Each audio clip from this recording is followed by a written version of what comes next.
was a fun word game. Yeah, Yeah, it's a pun. I don't Yeah. I don't have enough of a taste for beer to like know what garbage beer.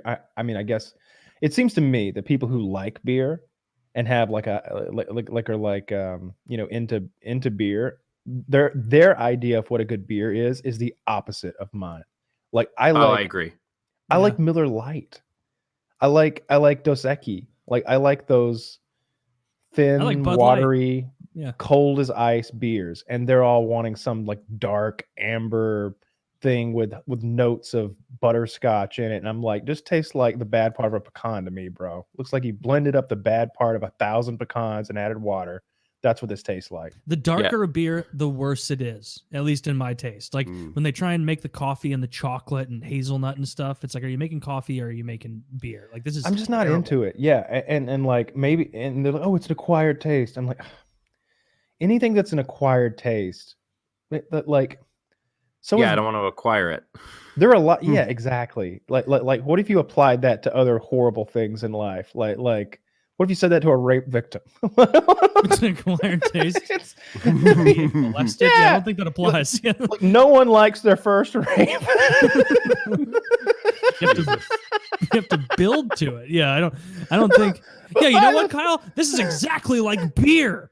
Yeah, this is, Yeah, it's the Well, same. the first one's terrible, of course, but you have 2 or 3 that in a night. See- and by the 4th one, dude. The worst part about Kyle says no one likes the first metaphor used rape. to That's Kobe. because he's putting himself in the victim's shoes. If you go on the other side, the thing, like the worst part about beer culture is like, and all like, I'm not like, it seems like there's like hard and fast people who are like, oh, you drink piss water beer? You're Yeah. drinking Bud Light? Wow, peon, idiot, low class, low IQ retard. I'm Yeah. drinking a fucking Imperial Stout. It's 11% alcohol and it tastes like asshole, but I'm sophisticated. And then there are other people who are like, oh, I only like Miller Lite. Fuck anything other than that. Like, I'm fine. I don't like stouts or porters. I'm fine with IPAs as long as they're not too strong because I kind of like the bitter taste. But really, Bud Select, Bud Light, like just regular Budweiser, all that's great. It's perfect. Like it's super easy to drink. That's what you Yeah. want. if I'm gonna drink Dos Equis like 9 times out of 10, and then like my second choice is going to be Corona, and then my third choice is going to be Miller Lite, and all of them have to be cold as fuck. Like Corona the- smells I- like skunk, kind of. At least I feel like. I put so much lime in that shit. It smells good to me. It smells like fucking lime. I went on a tour of the Miller Brewery a while back Mhm. in Oh, cool. Milwaukee, and they give you at the end. There's just a room where you can just have whatever beer you want, and it is the freshest fucking because it's right out of the brewery. Yeah. Mhm. And like tasting that as opposed to the garbage that Miller usually tastes like, I was like, oh, there's a huge difference. Yeah. That's interesting. Do they have like weird stuff that wasn't available over the counter at the stores where it's like, oh, we got fucking raspberry Cinnamon Miller or Miller. something? Yeah, I think cinnamon so, Miller. but I was also like 21. Yeah. Oh, so probably already pretty drunk. Yeah. So Yeah, and- yeah, so it's like, but It- what's weird, there's no public transit that goes there, and like they don't give a fuck about shit. DDs. They just like give everybody the beer. That's You literally have an to episode try of The Simpsons where Homer goes to the Duff Brewery, and then the cops are waiting right outside, like, "Get 'em, boys!" Like Chief Wiggum's Yeah. out there ready to get them. They have something We got a similar live one. Yeah. in Atlanta. We have the Coca-Cola factory, and you can go in there and see Oh, like the yeah. whole process of how Coca-Cola is made. They make you watch a fucking basically a Pixar short of the Coca-Cola bears. That's just a forced commercial. As soon as you walk in, you can stand in a god awful line and take a look at the vault and go in the vault where they keep the secret recipe. But the best part is the very, very fucking end of the tour when you go into this giant room full of soda fountains. They're like it's like a 360-degree thing. Like you walk around this circular soda fountain that each fountain has like maybe a dozen flavors of soda. Uh-huh. And Oh, you've that's heard cool. of like 3 of them. Like it's like Coca-Cola products from the entire planet. It just all sorts of weird sodas that.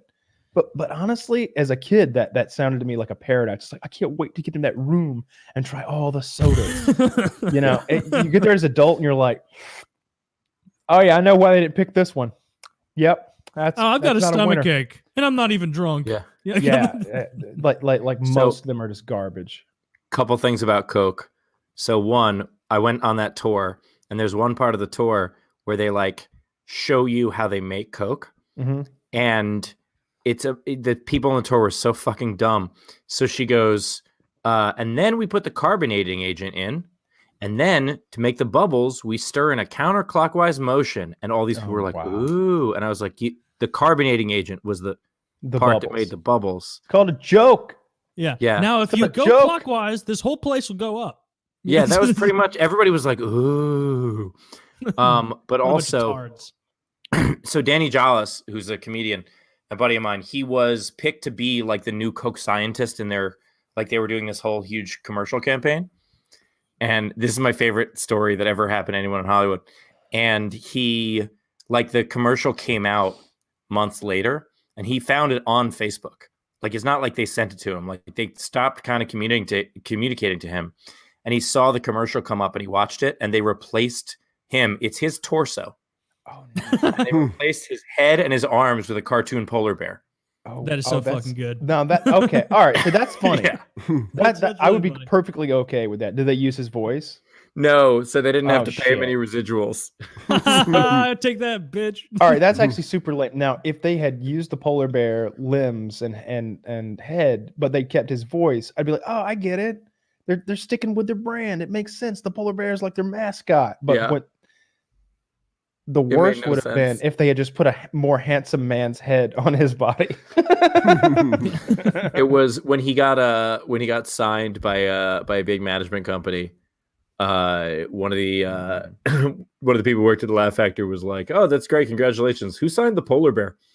It's like everybody gives him shit for it. It's the greatest thing. You can find the commercial online. It makes no sense. Like if you look at it, you're like, why the fuck would they do this?